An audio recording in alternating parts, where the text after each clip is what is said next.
Terima kasih Anda masih bersama kami di iNews Sumut, inspiring and informatif. Pemirsa, di tengah kesibukannya yang begitu padat sebagai pimpinan Dewan dan juga Ketua Partai Politik, Ketua DPRD Kota Medan Hashim SE selalu menyempatkan diri untuk menemui masyarakat di daerah pemilihannya. Seperti pada Senin siang, wakil rakyat yang berasal dari Dapil 4 ini melakukan pertemuan dengan ratusan warga di Kelurahan Harjosari 2, Kecamatan Medan Amplas dalam rangka mendengar berbagai keluhan dan aspirasi yang disampaikan warga terkait sejumlah persoalan dari program pembangunan yang sudah dijalankan pemerintah Kota Medan, namun manfaatnya belum dirasakan masyarakat. Ada juga pantun Batak ya Pak. Jadi kita seperti yang salam sehat dan salam sejahtera bagi kita semuanya. Horas. Pertemuan Ketua DPRD Kota Medan Hashim SE dengan warga Kecamatan Medan Amplas dalam rangka menjemput aspirasi melalui kegiatan reses ketiga tahun 2023 berlangsung di Jalan Swadaya Gang Tahu, Kelurahan Harjosari 2, Senin siang. Selain dihadiri ratusan warga, hadir juga sejumlah perwakilan OPD, diantaranya Dinas Sumber Daya Air Bina Marga dan Bina Konstruksi atau SDA BMBK Kota Medan, Dinas Sosial, Dinas Perhubungan, Dinas Lingkungan Hidup, Kepala Puskesmas setempat, perwakilan camat dan lurah, serta tokoh masyarakat dan tokoh agama setempat. Dalam pertemuan tersebut, Ketua DPRD Kota Medan Hashim mengatakan, kegiatan reses ketiga tahun 2023 dalam rangka menjemput aspirasi warga ini diharapkan dapat memberikan solusi atas berbagai persoalan yang terjadi di tengah masyarakat dan bermanfaat bagi masyarakat. Untuk itu, Ketua DPRD Kota Medan Hashim mengharapkan warga yang hadir dapat menyampaikan segala persoalan dari program pembangunan yang sudah dijalankan pemerintah Kota Medan, namun manfaatnya belum dirasakan masyarakat. Tentunya banyak hal yang terjadi dan perlu disampaikan warga, khususnya di Kelurahan Harjosari 2, seperti soal lampu penerangan jalan, masalah drainase, kemudian terkait soal jalan, sampah, dan masalah BPJS Kesehatan dan bantuan sosial. Lebih lanjut, Ketua DPRD Kota Medan Hashim menyampaikan, dalam pertemuan ini hadir sejumlah OPD yang tugas pokoknya bersentuhan dengan masyarakat, sehingga jika ada keluhan warga bisa diselesaikan dalam pertemuan ini, atau nanti kalau tidak bisa diselesaikan akan dibawa ke kantor DPRD Medan dan kemudian diteruskan ke pemerintahan Kota Medan. Persisnya di Jalan Swadaya dan Tamu, kalau ada boleh sampaikan ya aspirasinya mungkin terkait dengan lampu jalan, terkait dengan drainase, terkait dengan jalan, ya, kemudian terkait dengan sampah, ya, segala kebutuhan makan dan minumnya. Mungkin dulu dari saya. Setelah Ketua DPRD Kota Medan Hashim selesai menjelaskan tujuan dari pertemuan tersebut, sejumlah warga yang hadir pun kemudian menyampaikan beberapa pertanyaan dan keluhan kepada Ketua DPRD Medan Hashim. Seperti Darlina Sihotang, warga Jalan Swadaya, yang mengungkapkan kartu BPJS kesehatannya sudah tidak aktif lagi sehingga dirinya tidak bisa berobat. Ia berharap ada solusi sehingga ia bisa berobat gratis tetapi biaya ditanggung oleh pemerintah. Saya Bapak kenalkan, BPJS saya Pak tidak aktif lagi Pak. Saya nggak bisa berobat lagi Bapakku. Semoga bisa ditanggapi keluhanku ini. Dan kawan-kawan pun ada juga senasib dengan saya.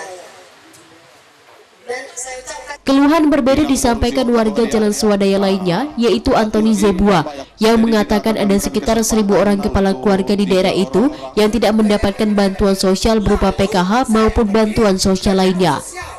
Mereka sudah berusaha untuk mengurus berbagai persyaratan agar menerima bantuan sosial ke kantor Dinas Sosial Kota Medan di kawasan Pinang Baris Medan, tetapi mereka merasa dibola-bola.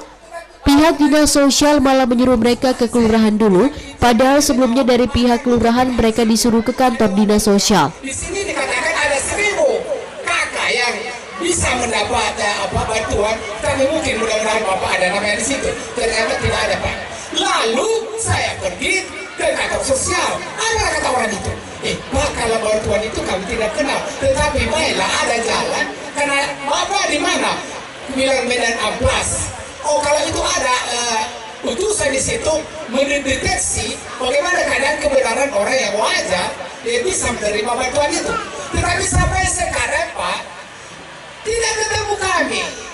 Apalagi bantuannya. Sebenarnya saya Sementara itu, Evi Mardiana, warga Jalan Bajak 2, mengaku tidak pernah mendapat bantuan sosial dan juga bantuan pendidikan. Selain itu, ia juga mengeluhkan tentang lampu penerangan jalan di Gang Coklat 1, Jalan Bajak 2, Kelurahan Harjosari 2, yang beberapa bulan dipasang kembali padam, dan keluhan terakhir soal sampah di kawasan kanal jarang diangkut. Sementara agar daerah kanal tidak dijadikan tempat pembuangan sampah, ia sengaja menanam tanaman, tetapi warga tetap saja menjadikan daerah itu tempat pembuangan sampah. Evi berharap ada solusi dari pemerintah Kota Medan. Nggak pernah lagi jalan aja pun saya udah nggak bisa nengok lubang, Pak. Jadi hanya itu aja, Pak. Saya minta tolong bantuan dari Bapak. Jalannya yang di mana, Bu? Gang Coklat 1, Pak. Bajak 2H. Bajak 2H. Gang Coklat 1. Gang Coklat. 1 lingkungan 14. Harjosari 2. Satu jalan itu semua Mati, Pak. Mati. Udah berapa lama, Bu? Nah, udah berapa bulan ini, Pak? Baru hidup seminggu, udah berapa bulan ini jalan mati, Pak. Itu aja. Iya. Dan itu aspirasi lagi, Pak, mengenai sampah. Sampah kanal, Pak. Saya kan nggak ada pekerjaan. Saya kerjai lahan itu, Pak. Saya tanami semua tanaman. Tapi ada saja orang yang membuang sampah. Dan sampah sekarang kanal itu udah tumpuk, Pak.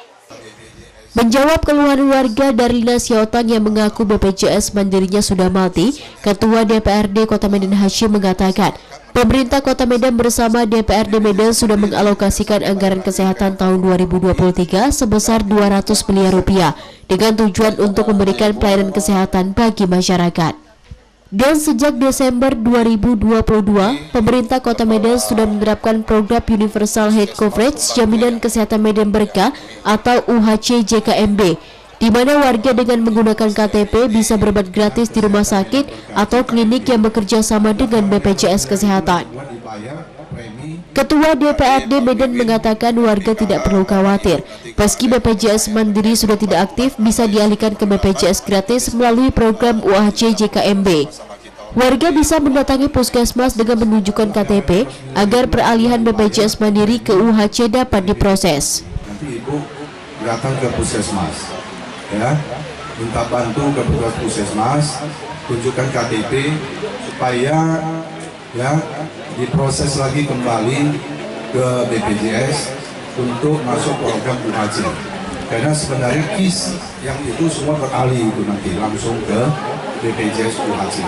Makanya tadi saya bilang anggarannya itu cukup besar untuk khusus hanya untuk membantu masyarakat mendapatkan pelayanan kesehatan gratis melalui BPJS, yaitu namanya program UHC, BPJS UHC. Jadi sebenarnya selama setahun ini banyak masyarakat sudah terbantu. Walaupun mereka memiliki BPJS yang mandiri ataupun belum memiliki BPJS, ya.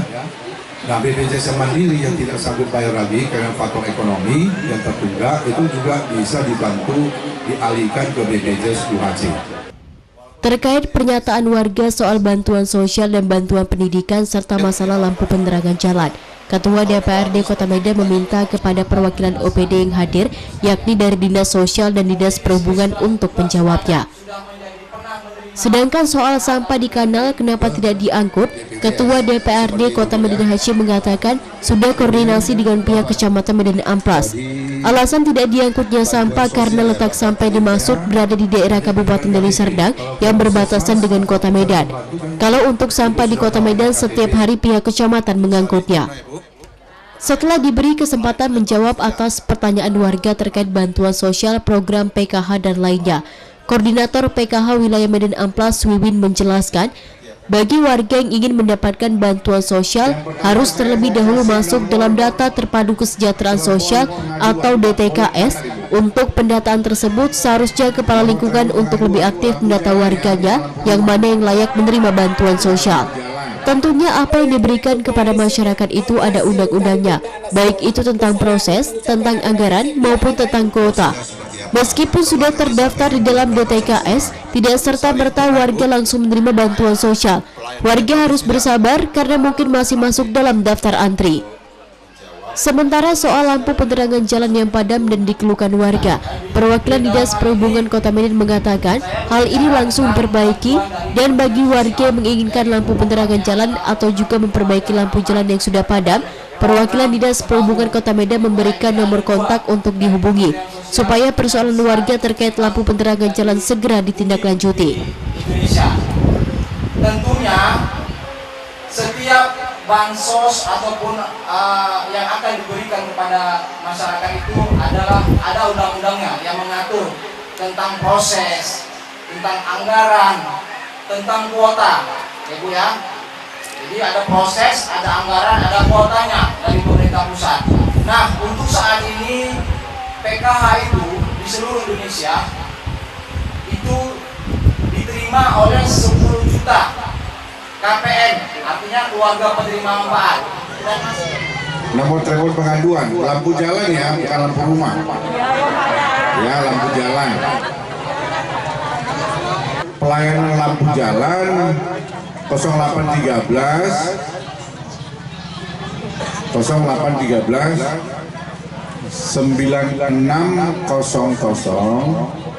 Usai memberikan cenderamata kepada warga yang bertanya, Ketua DPRD Kota Medan Hasyim mengatakan, dalam pertemuan ini banyak warga mengeluhkan tentang bantuan sosial, BPJS dan lampu penerangan jalan, dan berbagai persoalan sudah langsung ditangani dan sebagian akan ditindaklanjuti. Dalam pertemuan ini warga juga ada mengeluhkan soal jalan rusak dan rencananya akan ditinjau. Ya, hari ini kita kembali mengadakan reses ketiga tahun 2023. Ya, lokasinya itu di Medan Amplas, Kelurahan Harjosari 2, Jalan Swadaya, Gang Tahu.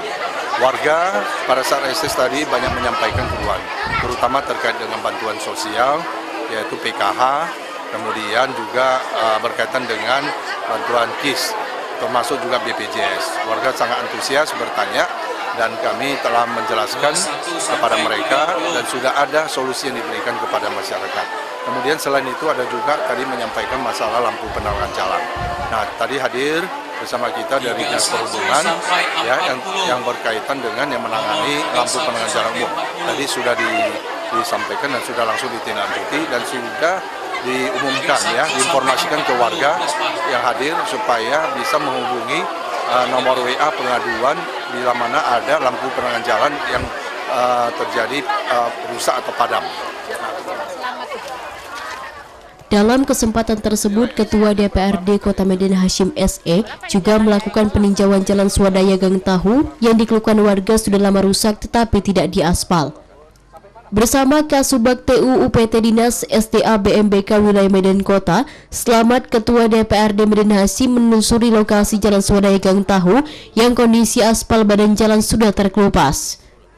Kepada Kasubag TU UPT Dinas SDA BMBK Wilayah Medan Kota, Ketua DPRD Kota Medan Hasyim meminta supaya secepatnya merealisasikan pengaspalan jalan yang diinginkan warga. Karena selain rusak saat hujan turun, Jalan Swadaya Gang Tahu juga sering tergenang air. Menurut warga sekitar, mereka sudah lama bermohon kepada RT setempat agar diperbaikinya Jalan Swadaya Gang Tahu, dan pihak RT mengaku sudah menyampaikan ke kelurahan dan pihak kecamatan setempat. Tetapi sampai saat ini belum juga ada perbaikan Jalan Swadaya Gang Tahu. Untuk itu warga sangat bermohon dengan kehadiran Ketua DPRD Kota Medan Hasyim, Jalan Swadaya Gang Tahu secepatnya diaspal. Lama kali di jalannya, asing ngomong-ngomong aja waktu itu belum juga diselesaikan. Tapi insya Allah mana tahu nanti ini ya kan.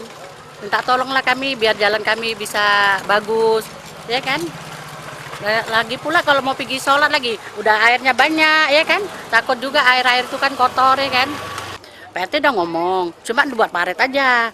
Mungkin nanti belum saatnya, tapi sampai sekarang nggak dibuat-buat. Jadi ya. Sementara itu, Kasubag TU UPT Dinas SDA BMBK Wilayah Medan Kota, Selamat mengatakan setelah dilakukan peninjauan, Jalan Swadaya Gang Tahu memang layak untuk diaspal. Dan Dinas SDA BMBK hari ini atau besok akan melakukan pengukuran berapa panjang jalan untuk dikerjakan melalui swakelola atau proyek. Pas datangnya Pak Hasyim, Ketua DPRD ini, kami tetap siap dari pihak SDA BMBK untuk melaksanakan pengaspalan tersebut. Maka kalau tidak hari ini atau besok kami akan ukur berapa meter panjang, nanti akan kami usulkan di swakelola atau di proyek itu. Ketua DPRD Kota Medan Hasyim mengatakan dirinya menerima keluhan warga tentang Jalan Swadaya Gang Tahu yang sudah lama rusak hingga bersama Dinas SDA BMBK meninjau jalan. Dalam waktu dekat jalan akan diaspal tetapi diukur terlebih dahulu. Hashim berharap keinginan warga agar jalan diaspal dapat segera ditindaklanjuti. Kemudian dalam tinjauannya, Ketua DPRD Medan Hashim menambahkan, dirinya melihat ada lampu jalan warga yang sudah padam di dalam gang dulu merupakan bantuan darinya, dan ia berjanji akan menindaklanjuti keluhan warga terkait lampu jalan tersebut. Yang penting baginya masyarakat bisa dibantu dan mendapatkan kenyamanan di lingkungan masing-masing. Yang sudah lama tidak aspal dan kondisinya memang kita lihat tadi sudah kita tinjau bersama dengan Dinas SDBMK, UPTPU, Medan Kota, dan kita lihat kondisinya memang agak rusak ya, dan sudah ini kami minta supaya segera dilakukan pengukuran dan dilakukan tindak lanjutnya untuk program pengerjaan mungkin dalam waktu dekat ini kalau bisa. Seperti itu. Ya, termasuk juga lampu jalan yang kebetulan di sini tidak ada lampu tidak ada tiang ya. Dan kemarin sudah pernah kita bantu untuk melakukan pasang lampu jalan itu secara swakolola ya. Nah, dari swakolola maksudnya dari saya sendiri yang kemarin. Selain persoalan jalan rusak dan lampu jalan, warga Jalan Swadaya Gang Tahu juga meminta kepada Ketua DPRD Medan Hashim agar memperbaiki saluran parit mereka yang tersumbat. Permintaan tersebut langsung ditindaklanjuti oleh Ketua DPRD Kota Medan Hashim. Dari Medan, Said Ilham, iNews melaporkan. Informasi tadi mengakhiri iNews Sumut hari ini. Saya Maria Laura Puja atas nama tim redaksi yang bertugas mengucapkan terima kasih atas kebersamaan Anda. Selamat beraktivitas dan sampai jumpa.